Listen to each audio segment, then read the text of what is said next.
Il aura fallu la pandémie de la Covid-19 avec les fermetures des frontières pour qu'enfin on s'intéresse à eux. Jusque-là, on les prenait pour des plaisantins ou au mieux des illuminés. Personne n'avait envie de parier ou de miser sur eux. Si oui, quelques rares mécènes aussi fous qu'eux. Puis d'un coup, par leur inventivité, par la technicité et leur adaptabilité, pour utiliser un terme dans le vent, ils ont prouvé aux yeux de tous leur génie, leur utilité, en proposant des solutions pratiques, moins coûteuses. Ils ont innové en apportant des solutions au moment où les fournisseurs traditionnels étaient absents et détournés vers eux-mêmes. Des respirateurs, des sas désinfectants, des couveuses pour prématurés. Ça marche. Et les populations et les autorités semblent enfin convaincus de leur génie. Enfin, ils représentent désormais le Made in Africa. Le grand public croit-il enfin en eux? Ont-ils une place en Afrique? Seront-ils moins maltraités? Bonjour à tous et bienvenue dans le débat africain qui est aujourd'hui au Mali, en marge du forum de Bamako, cadre de réflexion des intellectuels universitaires et politiques sur les problématiques continentales. Avec sur ce plateau plusieurs invités, plusieurs inventeurs primés ici et ailleurs. D'abord, Muntaga Keita, le génie trouve-tout guinéen qui a conçu entre autres la tablette HealthScan, capable de détecter les symptômes de la Covid-19. Muntaga Keita est aussi le patron de Tulip Industries. Il est dans le même temps l'inventeur d'une borne de télémédecine permettant aux professionnels de santé d'ausculter les patients à distance. Ceci n'est qu'une partie de ses inventions. Je n'oublie pas les ordinateurs debout. Il a remporté la médaille d'or au 47e Salon international de Genève en Suisse.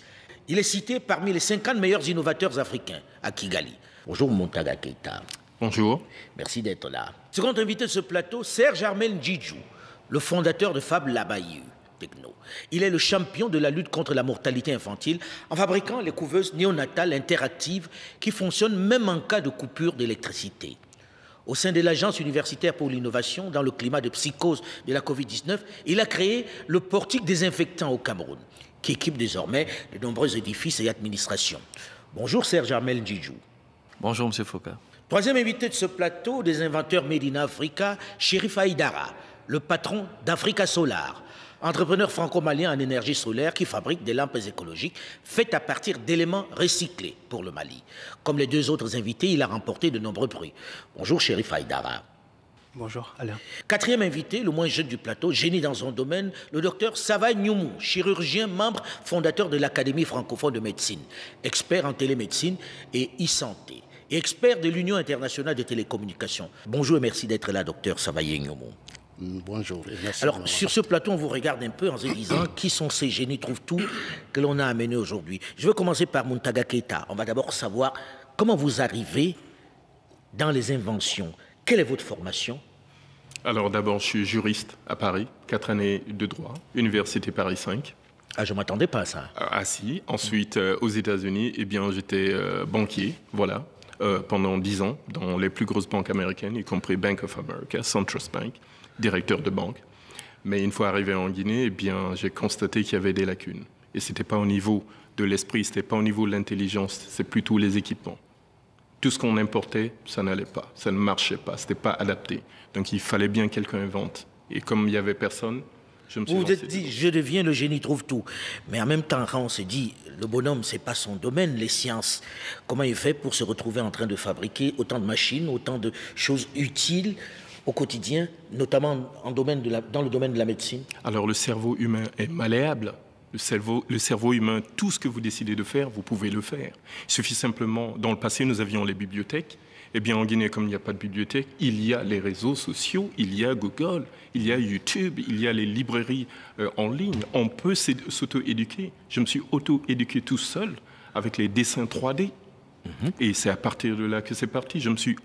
J'ai été autodidacte, je me suis formé. Eh bien, aujourd'hui, je suis là où je suis.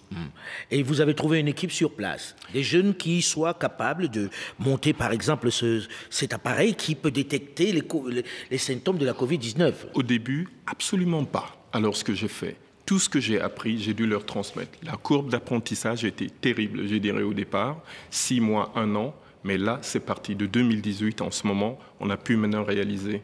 Et l'équipe est prête. On a bougé de 2 employés à 74 employés aujourd'hui. 74. Tous guinéens ou bien vous avez fait venir des expats? Tous guinéens. Nous avons décidé de vraiment fabriquer les choses localement, d'avoir cette fierté, parce que si on inclut une personne qui arrive de l'étranger, on dirait c'est la personne qui est venue de l'étranger qui les a enseignés. Alors j'ai recruté uniquement dans les universités guinéennes.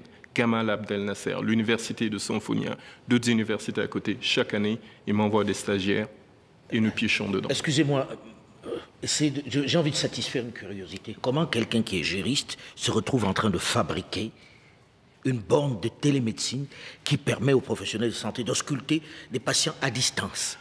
Alors c'est très simple. En Afrique, nous grandissons avec des rêves, mais la famille décide autrement pour vous. Je suis né ingénieur, mais la famille avait décidé autrement. Toi, tu seras médecin, toi, tu seras avocat. Tout était distribué dans la famille, entre nous.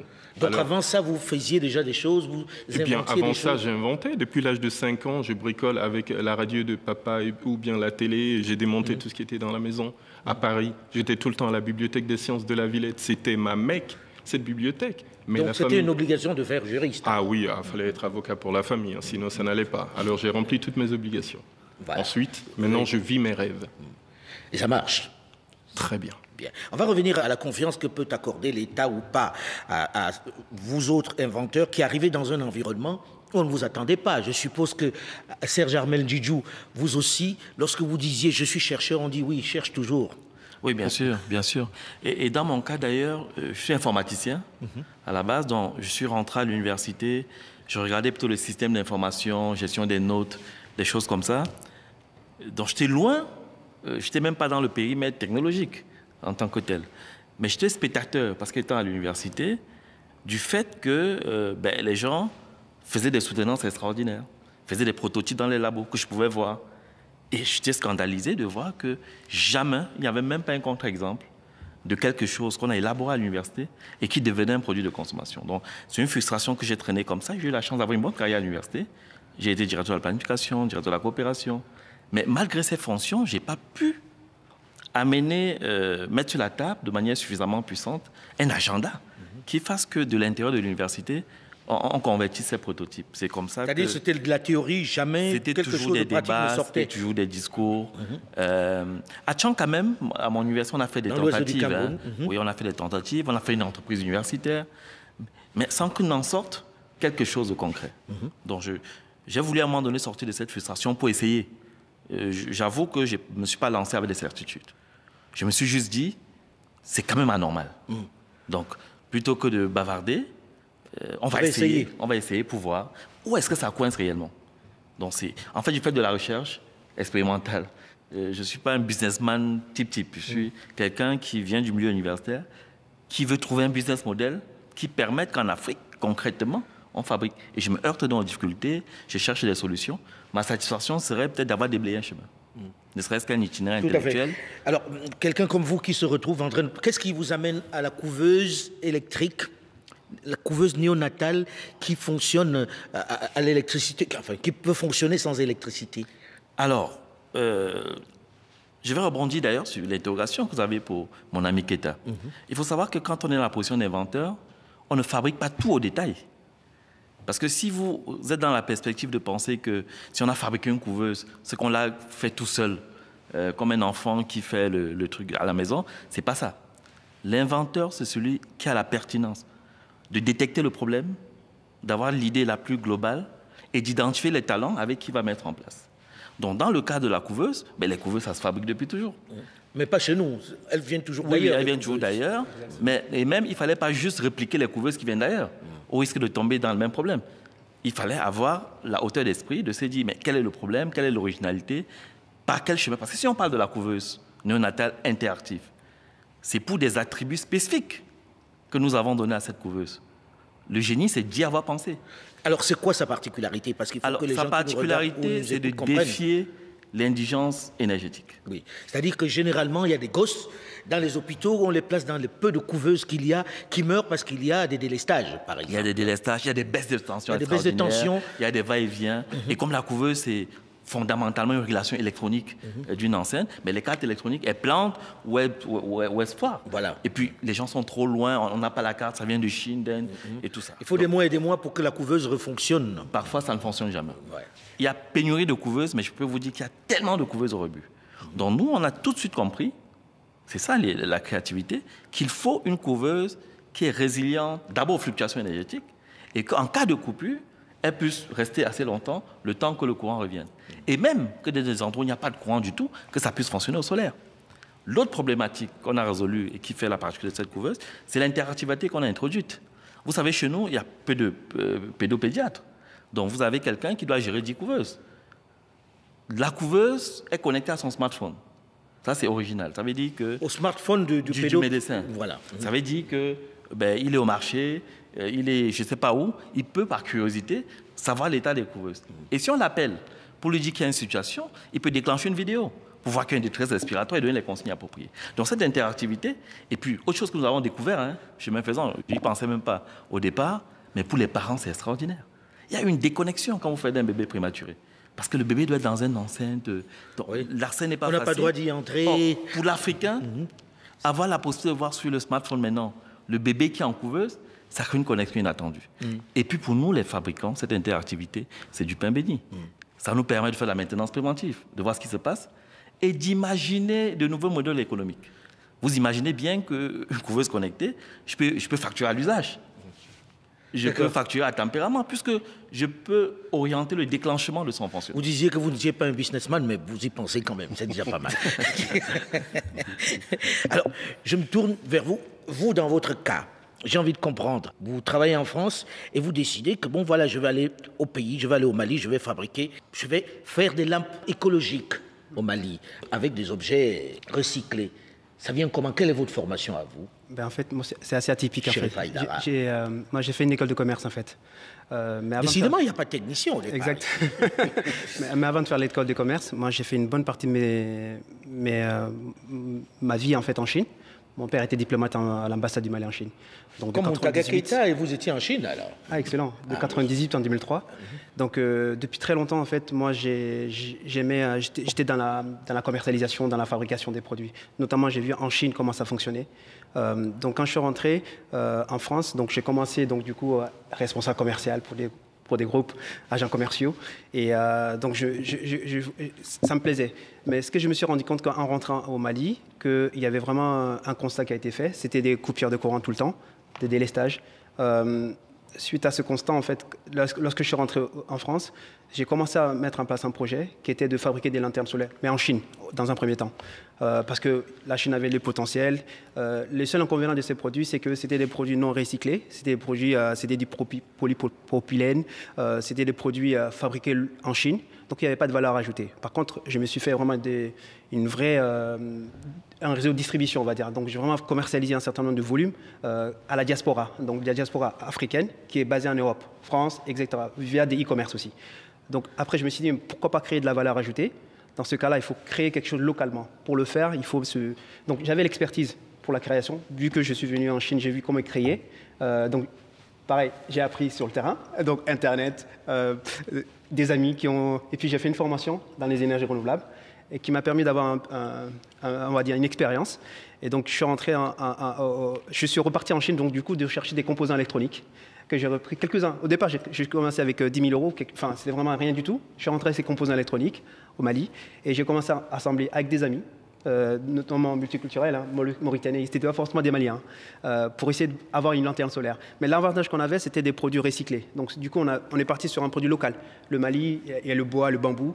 Donc, c'était de combiner un peu un produit local. Comme il disait, d'avoir une valeur ajoutée locale. Parce que c'est bien de lanterne solaire, mais si c'était avoir une touche locale, c'était encore mieux. Donc, du coup, on a vu des chutes de bois qu'on a pu récupérer. Donc, on a pu assembler avec les composants électroniques. On a réussi à avoir des lanternes solaires avec des pots de confiture, des pots de mayonnaise. Mayonnaise calvée, c'est des produits qu'on trouve énormément au Mali. Donc, on a assemblé avec les couvercles. Mais rien du tout, c'est avec peanuts. On a vraiment essayé, donc, nettoyer, recycler, assembler.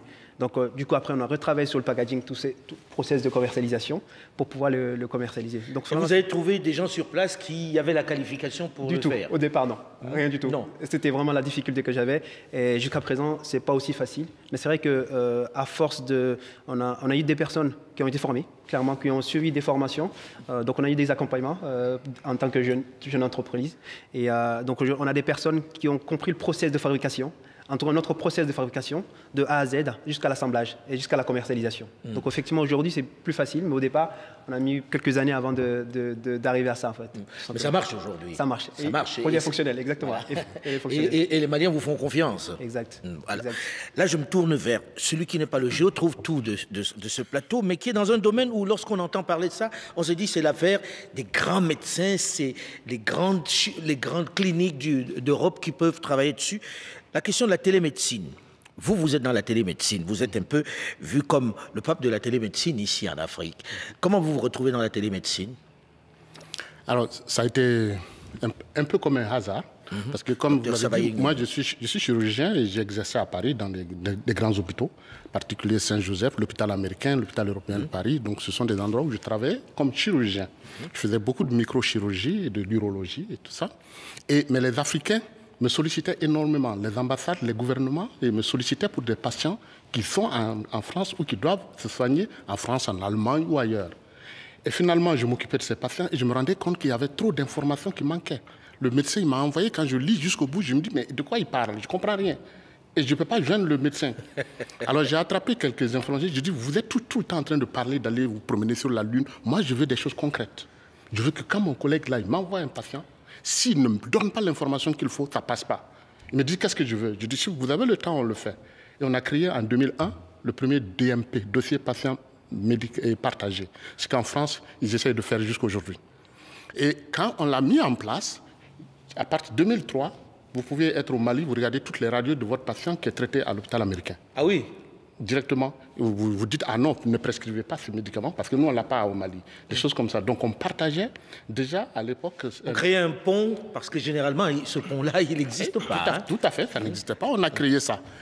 Ça a fait que les Français sont venus me chercher. Ah non, non, nous, on veut faire le DMP, tu dois faire partie de la commission Galien. C'est la commission nationale de réglementation de la télémédecine. Je dis, non, non, non, je ne veux pas. Moi, je vais travailler avec l'Afrique. On dit, ah non, mais tu n'arriveras jamais, c'est la brousse là-bas. Il n'y a pas d'électricité. Puis... C'est comme ça que j'ai fait partie de la commission Galien, mais je les ai laissés. Je dis, membre non permanent, je ne veux pas être permanent. Mais en 2003, je me suis retrouvé confronté à d'autres problèmes.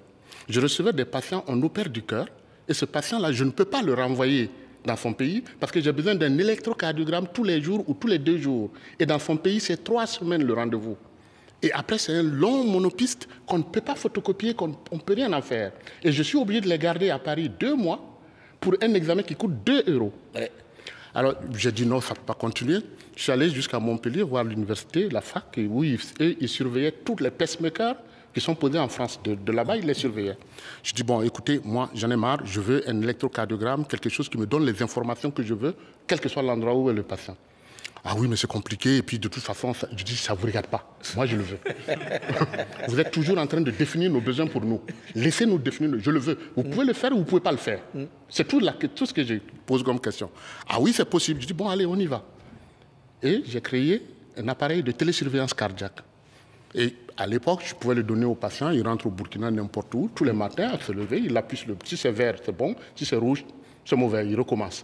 Et quand il le faisait, j'avais l'électrocardiogramme sur mon bureau, le cardiologue l'avait sur son téléphone, et on pouvait discuter et changer son traitement ou réorganiser. Un vrai pont, c'est-à-dire qu'il est à distance, mais on peut voir ce qui se passe. Là, vous vous retrouvez en train de faire de la télémédecine. Oui. À distance. Est-ce que vous avez pensé à revenir en Afrique ou bien vous continuez d'exercer sur place en France? Non, tout ce que je fais actuellement, c'est sur l'Afrique que j'ai donné des bourses à des étudiants pour aller faire. La plus célèbre, c'était, je lui ai dit, il faut m'étudier le comportement de l'image médicale dans tous les canaux sans fil. Parce que l'image médicale, quand elle sort de l'IRM, du scanner et autres, elle a un format, il faut m'étudier son comportement quand on l'envoie dans d'autres canaux. Et bon, les Français me sont tombés dessus comme ce n'est pas permis, mais quand il a fini, il est maintenant chercheur pour le Canada. Il avait toutes les universités américaines qui le voulaient, parce qu'on a montré qu'il fallait le coder autrement. Et toutes ces solutions, c'est pour l'Afrique. Et toutes mes solutions, quand j'ai inventé la valise de diagnostic à distance, Là où je l'ai proposé, c'est en Afrique. Donc il y en a dans différents pays où ils circulent. Elle est indépendante. Vous allez où vous voulez, vous faites un bilan complet. Sang, urine, échographie, électrocardiogramme, électroencéphalogramme, tout ce que vous voulez, en fonction de votre situation. De votre situation. C'est plus en Afrique que je le fais. Alors, généralement, quand on est content de vous avoir là, hein, on est content de savoir qu'il peut y avoir du Made in Africa et qu'en science, on n'est pas mauvais, puisqu'on avait fini par nous le faire croire. Mais est-ce que vous avez gagné la confiance sur le continent? Est-ce que quand on regarde Mountaga Keïta entrer dans un bureau, on lui dit « Ah, celui-là, on lui fait confiance » parce que pendant longtemps, il y a eu le complexe de la fabrication locale où on se dit que c'est de mauvaise qualité. Avez-vous gagné la confiance de à la fois les autorités et de vos compatriotes? Alors c'est oui et non en même temps. On n'est jamais prophète chez soi. Je suis plus connu à l'extérieur qu'à l'intérieur. En Guinée? En Guinée, je suis beaucoup plus connu à travers les réseaux sociaux par les jeunes qui fréquentent les réseaux sociaux. Au niveau de l'administration, au niveau des personnes beaucoup plus âgées, bien sûr, certains ont vu à la télé, mais pas vraiment connus. Mais comment ça s'explique? Ils n'ont pas vu votre produit? Il est quand même concret. Le produit est très concret. C'est utilisé dans le plus grand hôpital de la Guinée aujourd'hui, avec l'équipe de professeur Soa en infectiologie. Eh bien, ils ne s'y intéressent pas. C'est le mot. Le health scan dont on parle n'est pas utilisé par d'autres sur place? Sur place, non. Mais c'est utilisé par le grand hôpital, oui. Et là aussi, on a dû faire du forcing pour que ça soit utilisé, alors qu'il n'y a aucun autre matériel qui approchait cette technologie. Mais par contre, à l'extérieur, la demande, elle est énorme. Nous sommes aujourd'hui dans 23 pays d'Afrique et nous sommes reçus en rang de ministre. Et là, ça marche très bien. Dans les autres pays, vous ont quand même... On n'est jamais prophète chez soi, mais à l'extérieur, ça marche du tonnerre. Rassurez-vous, voilà. C'est un peu partout pareil. Dans votre cas, est-ce que... Oui, il y a l'homme de la rue, il y a les Africains qui se saisissent de voir qu'on essaie de faire quelque chose, qui nous adopte. On est très populaire sur les réseaux sociaux. C'est drôle, c'est toujours sur les réseaux sociaux. Voilà, on est chouchou des médias. Les utilisateurs, les bénéficiaires potentiels sont très contents, mais les décideurs ont probablement d'autres grilles de lecture. C'est-à-dire ceux qui peuvent passer la commande ne sont pas forcément préoccupés nécessairement seulement par l'utilité. Ils ont d'autres paramètres peut-être que nous ne maîtrisons pas encore. Parlez très concrètement. C'est-à-dire que vous ne leur permettez pas de faire du business, c'est ça? Peut-être c'est ce qu'ils pensent. Peut-être c'est ce qu'ils pensent. Et de mon point de vue, c'est un déficit d'imagination. Si le fait que... Parce que je pense qu'il y a un peu de ça. Il y a l'idée que, voilà, si on achète les couveuses de AUI, tout le monde peut voir le prix. Voilà. Puisque c'est fabriqué sur place. Et donc, on ne peut pas le vendre 4-5 fois plus cher. Mais ils ont pourtant... Parce qu'ils ne voient que l'équipement. Pourtant, il y a toute une dimension service. Il y a toute une ingénierie qui peut se mettre en place. Et puis, c'est du made local, voilà, c'est du made in Africa. Donc, normalement, ça crée des emplois. Tout à fait. Ça crée des emplois et puis on n'a plus besoin de faire le grand public le perçoit comme ça, mais dans mon cas, je suis quand même fier d'avoir levé quand même les leviers d'homologation, d'autorisation, ainsi de suite. C'est pas gagné d'avance chez nous. C'est une bataille. C'est une bataille dont je sais, grosses autorités politiques, de m'avoir au moins accordé ça. Maintenant, pour la commande publique, on attend. Toujours pas de commande publique dans votre cas, mais également à l'extérieur. J'ai quelques commandes, mais je vais dire proportionnellement. Voilà. Mais dans le même temps, je vois que vous gagnez beaucoup de prix. Voilà. Et que ça... À l'étranger, c'est très demandé. Et la difficulté que j'ai intellectuellement, j'en discutais avec Keïta qui est plus avancé sur ce travail. Je suis parti avec l'idée qu'il ne faut pas exporter mes produits, qu'il faut exporter la technologie. Je pense que les Africains partout ont la capacité. Et quand je vois les problèmes logistiques, mon business model, c'est de dire je viens à Bamako, je trouve des Maliens, on crée une unité. Je veux plutôt faire un atelier en réseau. Donc ça prend plus de temps. J'ai besoin de lever des fonds pour m'installer. On va parler des fonds dans un instant, mais déjà, est-ce que les connexions sont faites entre vous, les inventeurs, de plus en plus? Est-ce que ces forats, ces réseaux sociaux permettent ces connexions-là? Alors là, parfaitement. Monsieur Armel qui est là, nous nous sommes déjà vus au Congo. C'était une surprise de le revoir. Ici à Bamako. Nous avons créé une autre connexion là, par là aussi. Alors c'est toute une république secrète de scientifiques qui se créent en ce moment. Le réseautage est énorme. Mais c'est extraordinaire. C'est extraordinaire. Vous, ici au Mali, est-ce que les autorités vous accompagnent? Est-ce qu'aujourd'hui, vous êtes moins vu comme le petit gars qui s'éclate dans son arrière-garage? Moi, je travaille beaucoup avec la diaspora. Je travaille beaucoup avec la diaspora. Et c'est vrai que également avec les ONG, principalement, qui font des commandes pour les villages. On a fait des projets, par exemple, la tournée du soleil. On a donné des lanternes solaires, en fait, à des écoles qui vont leur donner à des enfants pour pouvoir étudier le soir dans des villages.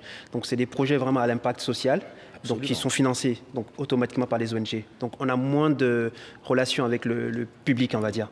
Voilà. Clairement, je ne travaille pas avec le gouvernement. C'est mon cas. Hein. Clairement. Vous ne travaillez pas avec le gouvernement? 80% des couveuses que j'ai vendues ont été achetées par des associations. Souvent de la diaspora, parfois au pays, mais c'est toujours des dons, une association qui décide, on va donner une couveuse comme action sociale et qui vient me solliciter. Le gros du marché, c'est ça. Mais comment expliquer que les autorités aient autant de mal à reconnaître des gens qui fabriquent localement? Dans mon cas, c'est récent, donc j'arrive à me dire que peut-être le Covid a bloqué mais je croyais plutôt que le Covid a été non, dans le cadre de la couveuse. Dans le cadre de la couveuse. Comme le milieu de santé était quand même mobilisé, donc je leur fais l'excuse de penser qu'après avoir accordé les agréments, ils ont peut-être dû se mobiliser et que les choses vont déclencher. Vous avez eu cet appareil qui permet de... Comment vous l'appelez déjà? J'ai fait des sas de désinfection. J'ai fait des fumigateurs aussi pour les espaces. Alors ça m'a introduit plutôt chez les corporates. C'est-à-dire que les grandes entreprises, les institutionnels qui avaient besoin d'afficher clairement qui font ce qu'il faut pour les mesures barrières. Oui, mais là, on a envie de donner de l'électricité dans les campagnes, de permettre aux enfants de pouvoir apprendre le soir. Comment est-ce possible que les autorités maliennes n'aient pas pris contact avec vous? J'ai pas de réponse à te donner par rapport à ça, clairement. Parce que c'est vrai que moi, j'ai toujours travaillé, je travaille beaucoup avec l'extérieur, la diaspora. Je travaille beaucoup à l'international. Je suis plus connu à l'extérieur qu'à l'intérieur, en fait, du Mali. Oui, mais Chérif Aïdara, vous êtes franco-malien, certes, mais malien. Exactement. Ici, il n'y a personne qui soit venu parmi les autorités dire... On peut faire ceci dans tel village ou dans tel autre village? Du tout. Est-ce que vous en avez fait la démarche? J'ai fait la démarche, même à l'inverse. Parce qu'en fait, c'est vrai que la structure, on est plusieurs actionnaires, en fait. Donc, ce que j'avais compris, parce que c'est vrai qu'avec l'histoire, avec le temps, j'ai compris plein de choses.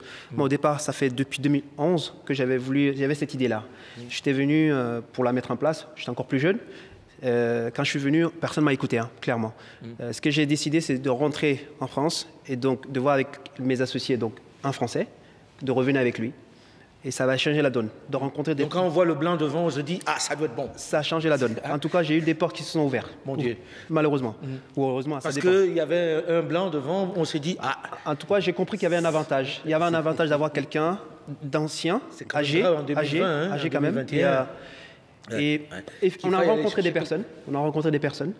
Mais derrière ça, il n'y a rien qui est devenu. Ouais. Ouais, donc ça commence toujours pas. C'est ça. Donc, vous qui êtes dans la télémédecine, est-ce que vous êtes sollicité pour venir travailler sur place? Est-ce que vous avez des contacts avec les autorités? Vous êtes par exemple du Burkina. Est-ce que vous avez des contacts avec les autorités du Burkina pour que vous apportiez votre science? Je vais vous raconter une anecdote qui vérifie ce qu'il a dit. En 2007, je suis allé au Burkina. J'ai fait un réseau. J'ai amené, on était 3 ingénieurs, une spécialiste en communication et moi. On a fait 2800 km dans le pays. Aller voir tous les endroits où il y avait un système médical. Et j'ai proposé un système complet. J'ai donné mes valises gratuitement. 2007, ils n'ont pas pris. En 2007? Oui. J'ai réuni tout le monde, les ministres et autres. Ah, c'est vraiment bien. Ils n'ont pas pris, ils n'ont rien fait. Là, en 2008, j'invite le directeur général de la médecine hospitalière à Düsseldorf, la Mecque de la technologie médicale. À l'époque, je savais qu'il y a le congrès annuel des astronautes et de tous les médecins qui s'occupent des astronautes, de les tester, de les recruter et tout ça. Et le directeur général, qui est un professeur allemand, c'est un ami, il m'a dit, écoute, cette fois-ci, il faut que tu viennes. Donc je l'ai invité et je l'ai amené à cette réunion. Le professeur Rupers, c'est vrai que quand il parle, lui, en tant que médecin, ne comprenait rien. Parce que le cerveau, quand il va là-bas, son poids est multiplié par 7. Et Rupers me dit, il dit à tout le monde, j'ai demandé à quelqu'un de venir ici. Moi, quand un astronaute est là-haut, que j'ai besoin de lui faire un examen de sang, si je dis 3 millions d'euros, on me donne les 3 millions d'euros. Et je lui fais une simple goutte épaisse. Mais j'ai trouvé quelqu'un qui fait plus loin que ce que je fais et qui a le culot de vouloir en faire du business. Docteur Nimoussa Yave, pouvez-vous nous expliquer? Quand je me suis levé, le directeur de la médecine hospitalière, il a été sidéré. Et quand je finis, il dit, alors c'est vrai, nul n'est prophète chez soi. Toi, tu es à ce niveau-là. Ça fait 4 ans que tu nous parles. On ne t'écoute pas. Et jusqu'à aujourd'hui, on ne vous a toujours pas écouté. Ils font la bagarre entre eux, on n'écoute pas. Mais donc, alors, concrètement, aujourd'hui au Burkina, est-ce que vous avez un contact avec les autorités? Est-ce que vous travaillez J'ai un contact avec les autorités, mais je ne parle plus de télémédecine. Ils savent. Ils le savent. La dernière fois, il n'y a pas longtemps, l'Institut ils voulaient organiser un événement national, et puis les gens de Télécom m'ont appelé pour demander si je pouvais faire une conférence par visio. Mais quand j'ai commencé, après ils disent, mais nous, on n'était pas au courant de tout ça. Je dis, mais ça y est, dans vos archives. Tout est écrit, tout est posé là-bas. Mais aujourd'hui, qu'est-ce qui, d'après vous, explique le fait qu'ils n'utilisent pas vos compétences? Alors, ce qu'il a dit, je le rejoins. Nul n'est prophète chez soi. Moi, on m'appelle au Zimbabwe, on m'appelle en RDC, dans plusieurs endroits, pour venir aider le ministère à mettre en place sa stratégie de télésanté. Et je fais l'expertise de ce qu'il y a. Et je propose les solutions. Parce que dans le domaine de télémédecine, ce qui embrouille les ministères, ça existe aussi. C'est une jungle. En matière de normes, en matière de standards, c'est une jungle. On ne sait jamais quelles normes prendre et les ministères sont embrouillés. Et moi, je les aide à mettre en place. Et quand il faut régler une solution ponctuelle, un centre médical ou un hôpital, je leur propose des solutions pour le faire. Alors, on va suivre votre cas parce que c'est quand même grave si les compétences qui existent, on ne peut pas les utiliser. Peut-être que les autorités nous donneront des explications dessus. J'aurais voulu avoir un ministre ici, mais on est au Mali et il n'y a pas de gouvernement au moment où on enregistre cette émission. On attend toujours que le gouvernement apparaisse. Alors, l'autre aspect, c'est le business. On a le sentiment que vous qui inventez, vous ne savez pas la question business, qu'on va toujours rester dans l'artisanat et pas dans l'industrie. Mountaga Keïta, vous qui avez une expérience dans le business, vous avez été banquier même. Est-ce qu'on peut passer de l'artisanat, de la petite affaire à l'industrie aujourd'hui? Rapidement. Très facilement. On peut passer de l'artisanat à l'industrie. Tulip Industrie a commencé par moi seul, Mountaga Keïta. Ensuite, un soudeur. Aujourd'hui, nous sommes 74 experts. Oui, mais quand on voit ce que vous fabriquez, vous devriez être beaucoup plus grand dans beaucoup de pays. Oui, est-ce que les banquiers vous suivent? Les banquiers nous suivent, mais moi, je ne veux pas de banquiers. Voilà. Donc, je préfère travailler aujourd'hui avec les institutions internationales qui passent des commandes et les commandes sont assez larges. Mais vous allez vous faire manger bientôt. Pas du tout. Je pense déjà que les Chinois essaient de pirater votre produit. Oui, parce qu'ils ont essayé à 2 reprises à base de journalistes interposés pour venir filmer les unités. Nous les avons détectés, ils ont avoué. Oui, mais si vous restez petit, vous êtes fragile. Non, là, nous avons heureusement une certaine grosse banque d'investissement au niveau international, au Moyen-Orient. Donc finalement, vous aimez les banques. Qui essaye de rentrer dans le capital. Et vous allez ouvrir la porte. Là, oui, parce que c'est substantiel quand même. D'accord. Serge Armel Djoudjou, dans votre cas aussi, vous avez besoin de grossir. Est-ce que les banques vous suivent? Alors, on a affaire aux banques classiques qui ont des taux d'intérêt que les processus d'innovation ne peuvent pas digérer.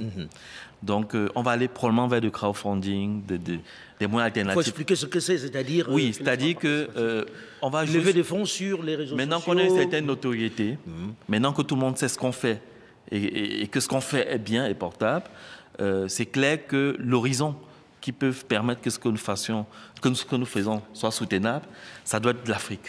Oui, mais quand on vous écoute, on a le sentiment que toutes ces entreprises, c'est bien gentil tout ça, vous avez des solutions, mais qu'à terme, vous ne serez plus patron de votre boîte, que ce ne sera plus du Made in Africa, que les autres vont venir vous racheter. Hein.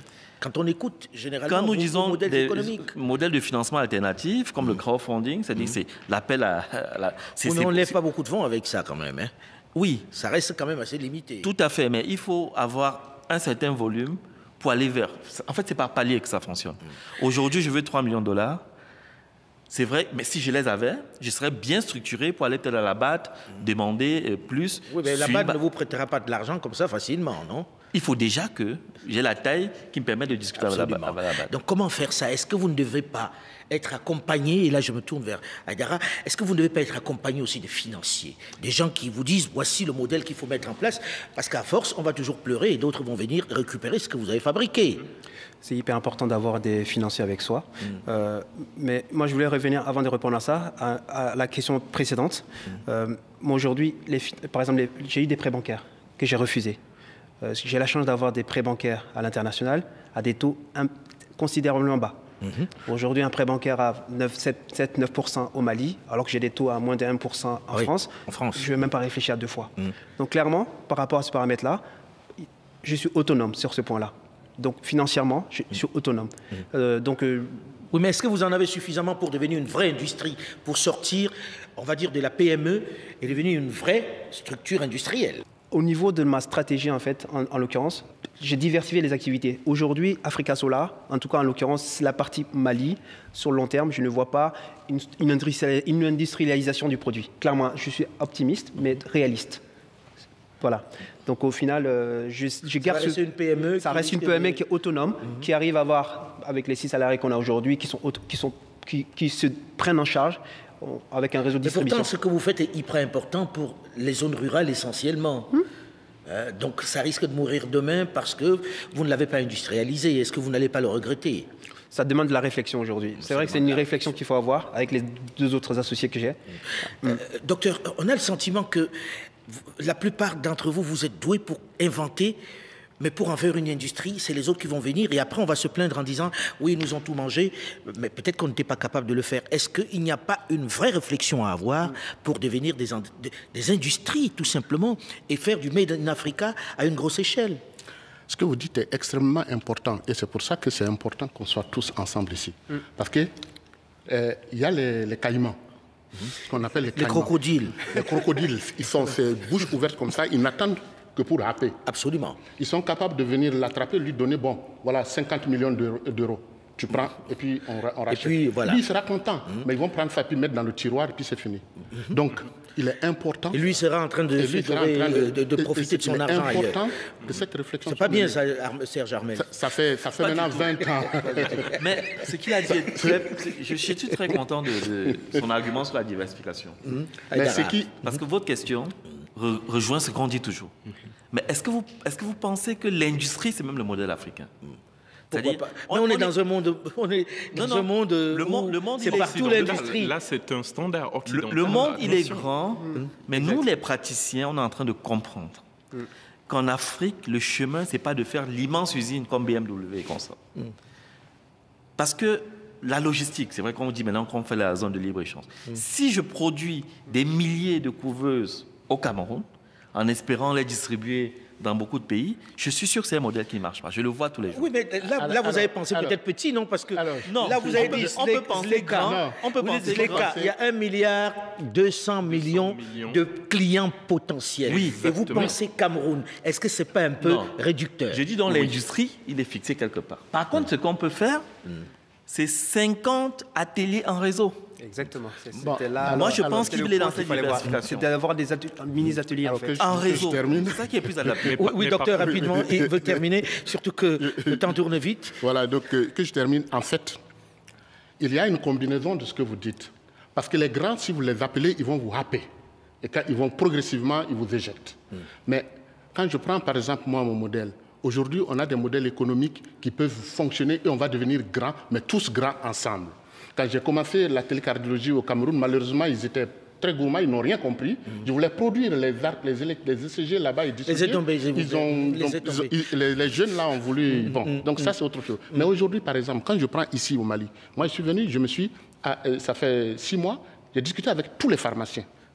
Et avec les pharmaciens, je dis, bon, voilà, vous avez trop de faux médicaments.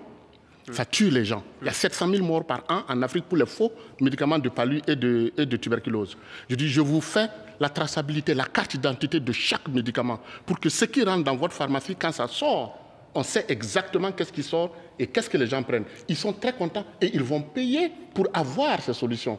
Et quand j'aurai tout ce monde, je n'aurai pas besoin d'investissement. Je fais en même temps, le mois prochain, je lance ici même, au Bamako, une application où si vous allez à l'hôpital en urgence, on vous fait des médicaments de prescription, vous rentrez ça vous dit la pharmacie la plus proche où il y a et combien ça coûte. Tout c'est bien, mais il va falloir malheureusement que nous arrêtions parce que le temps n'est pas extensible, que vous pensiez business. Parce que c'est bien d'inventer, Mais il y a un énorme marché africain, d'1 milliard 200 millions d'habitants. Maintenant, organisez-vous comme vous voulez, mais il ne faut plus que dans 3 ans, dans 4 ans, vous veniez en disant on m'a mangé. Ils ont encore apporté leur impérialisme. Voilà. Peut-être qu'on sera responsable à ce moment-là. Merci en tout cas d'être venu en débattre. Merci. Bon courage dans vos inventions. On espère qu'on aura beaucoup de Made in Africa. Bon courage en tout cas. Nous arrivons au terme de ce débat africain réalisé par Sébastien Faye avec aux caméras Bokari Tchoulenta et Ibrahim Sango. L'actualité continue sur France 24.